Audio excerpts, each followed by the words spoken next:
So I'm going to kick off the second half of this podcast with our great Gothic cathedral, the cathedral at Chartres, where we encounter in the famous West or Royal Portal, one of your required images, another Last Judgment. Now, this is actually a portion of Chartres that survived the fire of 1194. In other words, it dates from the Romanesque cathedral that was remodeled into a Gothic cathedral after the fire.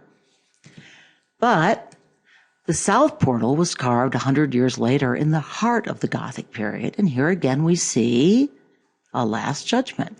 There are differences in these two Last Judgment tympani. In particular, this tympanum from the south portal, the High Gothic, is carved in higher relief, and the figures are more interactive.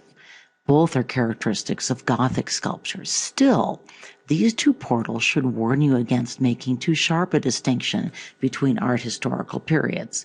Textbooks and art historians love neat divisions. Art and real history don't always cooperate. But let's move away from sculpture and consider the famous Gothic stained glass of Chartres Cathedral. Here is a nativity scene. And here is Christ's presentation at the temple.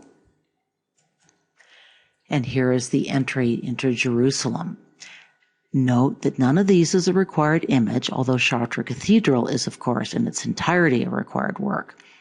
But it's interesting that of the 29 images in the bay of windows that depict the life of Christ, an astonishing 20 depict his birth, infancy, or childhood. So what does this tell us about the Gothic era? This is the great age of Christian humanism, and Chartres' Christ, at least the one who appears in stained glass, is human enough to have been a helpless baby and a young child. This is also an age when the adoration of Mary assumes central importance in the Christian faith. I'm going to return to that in just a few minutes. In the Chartres panel, we saw images of Christ that showed a little more of his humanity, but nothing like the emotional horror of this dramatic work on the left, which is the last of the required images for this unit. Crucifixions were entering into the Christian art during the Gothic period, but the crucified Christ was generally portrayed as a triumphant figure who was overcoming death, not suffering a painful execution. An example on the right is this Italian High Gothic crucifixion. But the Rotem Pietà presents the crucifixion in all its pain and terror. It also presents Christ's mother, not as the serene mother of God or the tender, loving Madonna, but as a woman in agony over the loss of her son. So what's going on here? What has changed?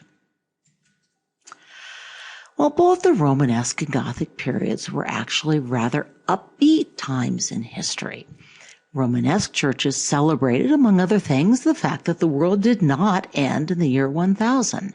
It was a time when the food supply and the population were growing, towns were re-emerging, and a self-confident Christendom even set off on crusades, admittedly not the church's finest hour.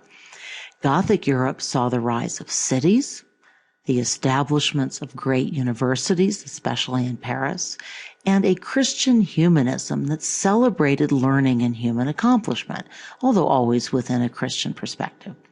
Faith became more triumphant, but it also became more comforting. Again, stay tuned for the new role that Mary was playing in Christianity. While the 1300s or the 14th century were another story altogether. Europe was hit by a terrible new wave of bubonic plague, note this illustration, which killed a third of Europe's population, perhaps 20 million people altogether.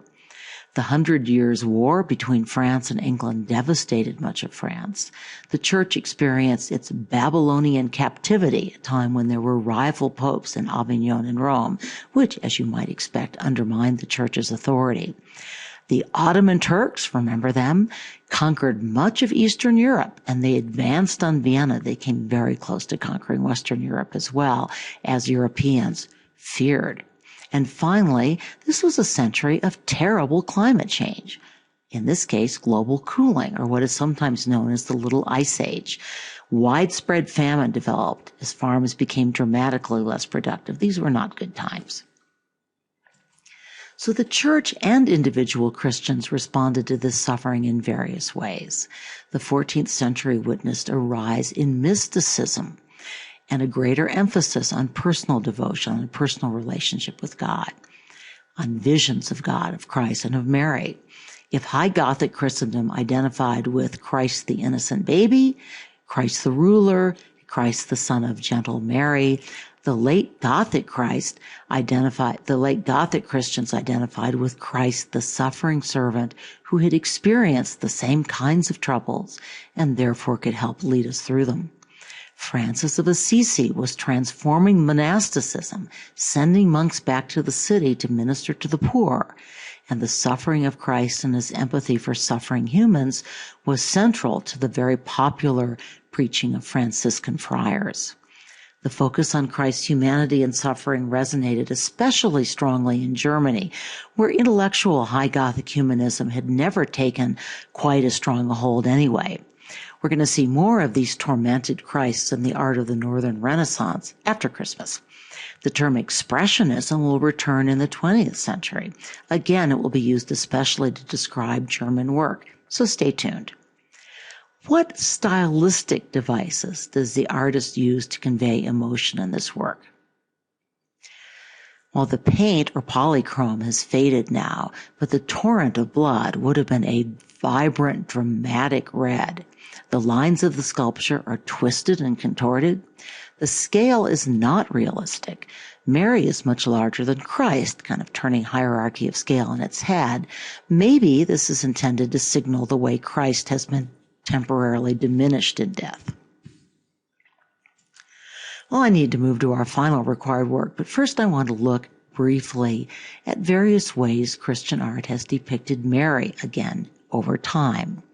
Now, the fresco on the left is from the Catacombs of Priscilla. It may have been a portrait of Mary with Jesus, but this is debated. It may have just been a mother and child. There were a lot of paintings like that of deceased individuals in the catacombs. Anyway, for the most part, Mary does not feature in early Christian art, but by contrast, Mary as Theotokos, or Mother of God, is a very prominent figure in Byzantine art, especially in art such as icons that were designed for use as personal devotion. Remember, this one was in an Egyptian monastery. Like the Byzantine Christ Pantocrator, this enthroned Mary is frankly a force to be reckoned with. So, for that matter, is her stern, upright, miniature adult son. The gold background and halo also serve to emphasize her holy, otherworldly qualities. This is a Mary that one can be devoted to, can worship, but it's not the approachable Mary that we're about to see. Later Byzantine, that means post-iconoclasm, mosaics of Mary and Jesus from Hagia Sophia, likewise show a regal, unemotional, majestic Mother of God, again enthroned. Really, this is Mary as an empress, a fitting companion for Christ Pantocrator. And here's another image from Hagia Sophia. Now, these images no longer show up on the AP list, but a very popular Romanesque depiction of Mary was Mary as the throne of wisdom. Basically, she's represented as holding wisdom in the form of the incarnate Christ. Now, this Mary remains a rather distant, impassive figure, despite the emotional warmth that I think is inherent in the theme of mother and child. On the other hand, these images do represent an important return to three-dimensional sculpture, which was one of the major developments of the Romanesque era. The Notre Dame de la Belvedere window is very early Gothic. It, too, predates and survived the fire that partially destroyed the cathedral in 1194. And you should see a pretty clear resemblance to the Romanesque throne of wisdom sculptures that I just showed you. Again, these divisions into periods are not always as sharp as an art history textbook might make them seem. There are even similarities between this window and the early Byzantine Theotokos icon in the mostly frontal pose and the surprisingly adult Christ child, for example. Both works also direct a light toward the central figure of Mary, but they do it in very different ways. So what differences do you see?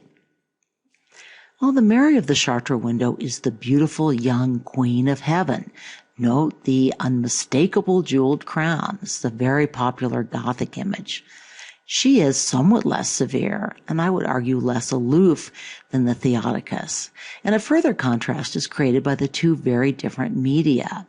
Stained glass is the art of lux nova, the new light. Remember that Gothic art is very preoccupied with the mystical theological significance of light, part of Abbot Suger's contribution, and he really inaugurates the Gothic art movement. And so here we see light, sacred light from stained glass window, letting in light from the outside. The icon also is filled with light and directs that light toward Mary, but it's generated internally by the gold of the panel, just as the gold of mosaics in Byzantine art creates an internal and in many ways otherworldly light. So let's fast forward to late Gothic. The image on the right is another popular AP image from the past that doesn't appear on this list, but I wanted to include it because I think to end with the Gothic window is not to show the complete development of depictions of Mary. So here on the right, you see from 200 years later, a high Gothic depiction of Mary. And we see again a younger, softer, more approachable Mary. She's not just holding, she is actively interacting with her infant. And by the way, this is characteristic of later Gothic sculpture again. The figures are not just standing there facing frontally. They appear to be interacting with another, to acting out some kind of a narrative, to be in motion. Note that this Mary is still the Queen of Heaven, but she's more human and less regal.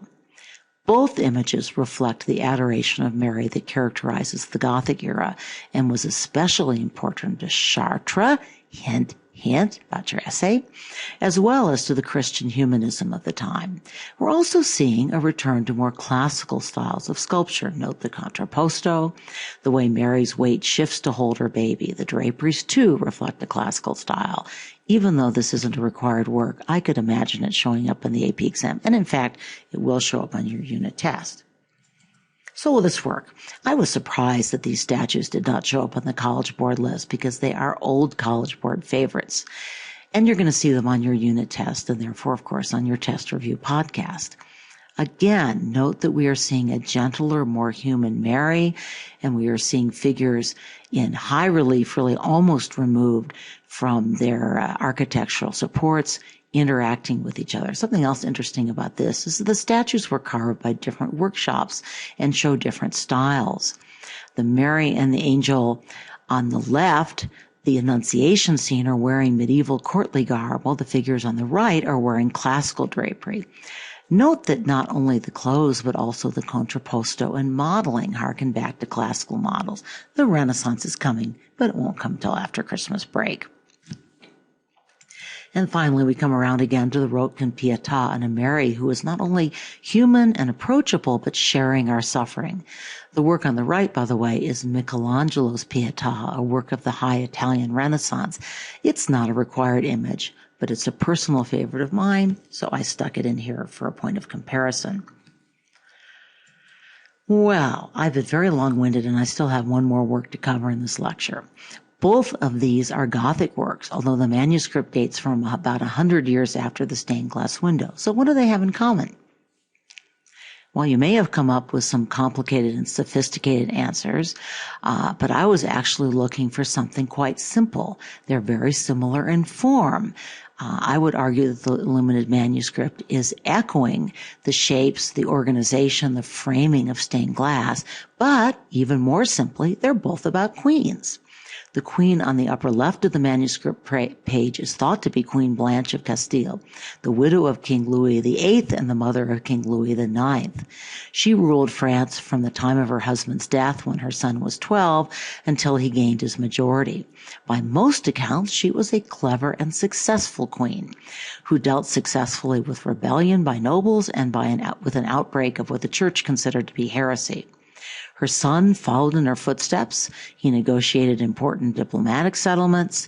He reorganized the public administration of France and strengthened laws that upheld the power of the king, limited the discretion of nobles and bureaucrats, and enforced Catholic teachings such as prohibitions against prostitution and ordeal by battle.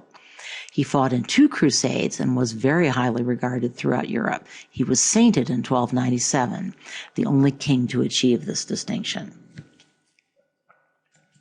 So, notice any similarities here?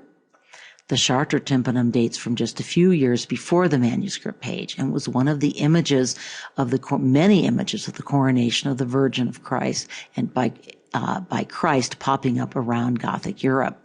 It's hard to know exactly which way the causality goes, but adoration of Mary as Queen of Heaven coincided with the rule of some strong queens. Some decades later, for example, Queen Eleanor of Aquitaine would accompany her husband, the French king, on a crusade, that is, before she divorced him and became the powerful Queen of England, wife of Henry II, and mother of Richard the Lionhearted. So this work was probably commissioned by King Louis IX, and it's making quite a deliberate use of the parallel to the crowning of Mary as Queen of Heaven by Christ to bolster his mother's authority and his own. Note that Louis bears several symbols of royal power. What do you see? Well, there's the scepter indicating his kingly status, topped by the fleur-de-lis symbol of French kings. Louis is holding a small golden ball. It may represent the tribute that French kings and queens would traditionally give the presiding bishop of Rheims upon their coronation.